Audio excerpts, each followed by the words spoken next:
Aujourd'hui, je vais vous expliquer comment connaître l'état de santé de votre moteur avant d'acheter ou même une fois que vous avez acheté. C'est parti.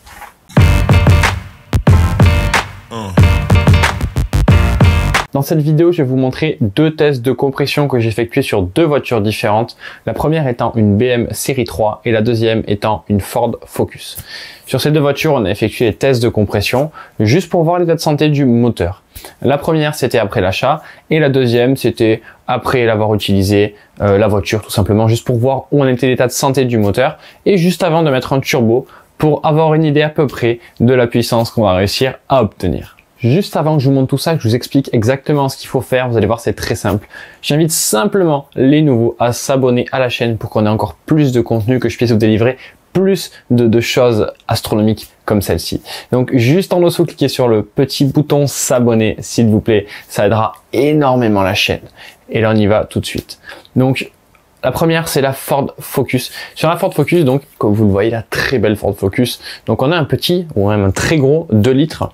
Donc, ce qu'on va vouloir faire, en fait, là, c'est brancher le compressiomètre. Donc, l'appareil qui mesure la compression, en fait, la pression à l'intérieur du cylindre, tout simplement. Il faut brancher cet appareil-là au niveau de la bougie, à la place de la bougie, pour être précis. Donc, pour cela, il va nous falloir démonter la bougie. Pour démonter la bougie, en général, sur les 3/4 des voitures, on démonte la bobine. Alors là, on parle bien sûr des moteurs essence, oubliez les moteurs diesel. Les moteurs diesel, c'est aussi faisable de la même manière, mais il faut un compressiomètre diesel parce qu'il y a des pressions de compression qui sont beaucoup plus élevées. Donc on a enlevé les petites bougies. Une fois que vous avez enlevé du coup les bobines, ou alors ce qui fait bobine, et les bougies. Donc on enlève la bobine ou alors du moins le câble de la bobine, ça dépend des voitures. Sur la Ford Focus, c'est simplement le câble haute tension. Ensuite, on enlève bien sûr la bougie. Ça, là, normalement tu as des raccords. Sauf que ça c'est déjà du 16 et tu as des raccords, enfin c'est pas du 16 mais tu as compris. Et tu as des raccords. Tu fais ça à chaud, comme on vient de le faire. Si on tire la bague c'est mieux. Et voilà. Voilà, j'ai tes compressions. Tu as 0. Diesel mon cher, hein, c'est sportif, oui. Hein, pas besoin de compression. C'est le couple. Alors on commence par le 1, putain c'est bien dégueu. Et là on vient visser notre flexible de compressiomètre, qui est un flexible haute pression de compresseur classique, sur la culasse, donc à la place en fait de la bougie. Là, tout ce qu'il y a à faire, c'est accélérer à fond. Bien sûr, la voiture ne démarrera pas parce qu'il n'y a pas d'allumage. Donc, vous gardez le démarreur enclenché jusqu'à ce que l'aiguille s'arrête de monter. Vous allez voir, elle monte petit à petit. Et à un moment donné, elle s'arrête de monter. C'est votre compression maximale. Donc, c'est le temps que la pression monte dans le compressiomètre et dans le cylindre et que ça se remplisse. Alors, pensez bien à accélérer à fond pendant toute la durée du test. On fait ça pour le premier cylindre et ensuite on fait ça pour tous les cylindres à la suite. Une fois qu'on a fait le premier cylindre, on fait ça pour tous les cylindres à la suite. Que vous ayez un 4 cylindres comme dans le cas de la Focus ou que vous ayez un 6 cylindres dans le cas de la BMW série 3. 13 sur le 1. J'ai 13 sur le 1. Il a ouvert, elle était nickel. Je te dis stop. Je te dis stop. Vas-y. Encore. Vas-y, ça monte.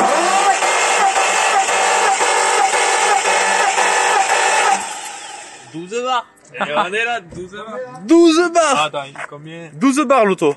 Si. 11-8. Oh, excuse-nous. 11-7. Premier cylindre, 11-7. Même si tous les autres ils sont morts, lui il est bon.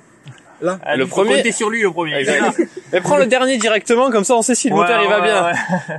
Non, ça dure pas longtemps. En vrai, si le dernier il est à 12, c'est bon. Si le dernier il est à 8, tu jettes.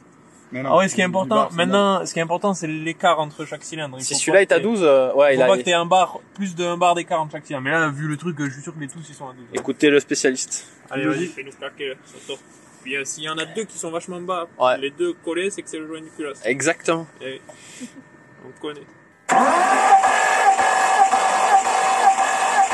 C'est en 10-11 bars.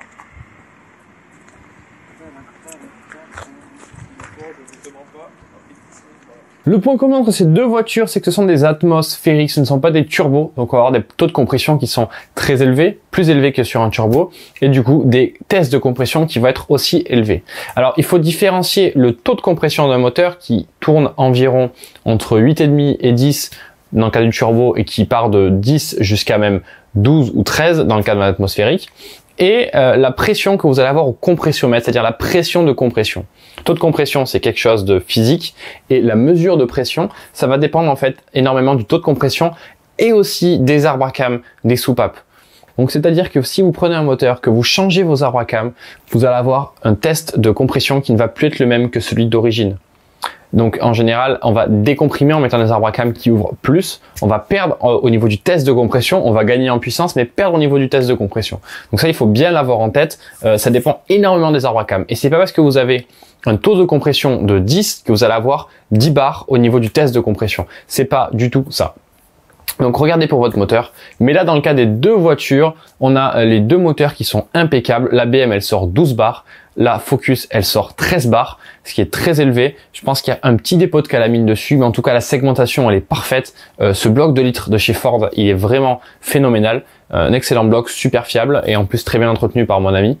Et pour la BM c'est pareil, BM c'est un moteur qui est ultra robuste, un 6 cylindres comme ça. Et là les deux voitures étaient vraiment exceptionnellement en bonne santé. J'espère que la vôtre aussi. En tout cas, faites ce test-là. Dites-moi en commentaire quel est votre résultat des compressions, les compressions que vous avez. Si les compressions sont faibles, il y a deux solutions. Soit vous avez un joint de culasse, si c'est entre deux cylindres qui sont plus bas que les autres, vous avez un joint de culasse au milieu de deux cylindres globalement. Si vous avez trop d'écart entre les cylindres, c'est pas bon en règle générale, plus de 1 bar, c'est pas bon. Et la deuxième possibilité, c'est que vous avez des segments qui sont fatigués. La segmentation fatiguée, les chemises ou le bloc cylindre s'il est en fonte, qui est usé, qui sont ovalisés en fait. Donc voilà, l'un, l'autre. Bref, un problème de segmentation. Alors, comment on fait pour savoir si c'est un joint de culasse ou de la segmentation? Si vous avez un cylindre qui est un peu trop bas, qu'est-ce que vous faites? Vous mettez de l'huile par le trou de la bougie. Donc on enlève le compressiomètre, on met quelques gouttes d'huile, on met pas non plus 1 litre d'huile, hein. Et ensuite on remet le compressiomètre, on fait tourner le moteur. Si la compression est remontée, ça veut dire que l'huile en fait a réussi à colmater entre guillemets vos segments, à faire l'étanchéité. Pendant le test, simplement, ça fait pas une grosse étanchéité et pas très longtemps. Bref, ça a réussi à étanchéifier. Ça veut dire que c'est les segments qui étaient en cause. Maintenant, si c'est le joint de culasse, l'huile n'arrivera pas à colmater, à étanchéifier le joint de culasse. Donc voilà. Vous savez du coup, si avec de l'huile ça marche, c'est que c'est les segments. Si avec de l'huile ça ne marche pas, ça ne remonte pas, eh bien dans ce cas, ça veut dire que c'est votre joint de culasse qui commence à fatiguer. Maintenant, si vous avez des compressions potables, même si elles sont un peu en dessous, en général un moteur, il a des compressions qui descendent tout au long de sa vie, au fur et à mesure qu'il s'use. Après bien sûr, le dépôt de calamine va augmenter le taux de compression parce qu'il va surélever la tête du piston et donc on aura des compressions qui vont être plus élevées. Donc ça explique pourquoi est-ce que des fois on a des compressions qui sont meilleures quand le moteur est vieux que quand le moteur est tout neuf sorti d'usine. Maintenant attention, c'est pas parce que vous avez des compressions plus élevées que c'est mieux. Parce que le dépôt de calamine, ça enlève du volume à la chambre de combustion et ça c'est pas bon du tout. Donc ça veut dire qu'il faut faire un décalaminage, qu'il faut ouvrir le moteur, le nettoyer ou un de ces trucs là. Quelque chose. Donc voilà, il faut s'en occuper. Après, c'est juste un test, ça vous permet juste de savoir à l'intérieur du moteur sans avoir à le démonter. En tout cas, j'espère que vous avez aimé. Et si tel est le cas, j'ai une vidéo pour vous sur les 3 meilleures améliorations à implanter tout de suite aujourd'hui par votre garagiste ou alors par vous-même si vous êtes un petit peu mécano, si vous touchez à la mécanique. Bref, cliquez en haut à droite ici sur le lien en haut à droite, le petit i comme info, ou alors dans la description il y a vraiment tout ce qu'il faut, il y a le lien, vous verrez, et vous accéderez à cette vidéo sur les 3 meilleures améliorations pour augmenter votre tenue de route et votre voiture en règle générale, le plaisir de conduite, la sensation au volant, la direction du train avant, le fait que ça ne s'ouvre plus, le fait que ça tourne, que la voiture tourne d'elle-même, et ça c'est vraiment un feeling qu'on adore. Voilà, moi je vous dis à plus, roulez bien et salut.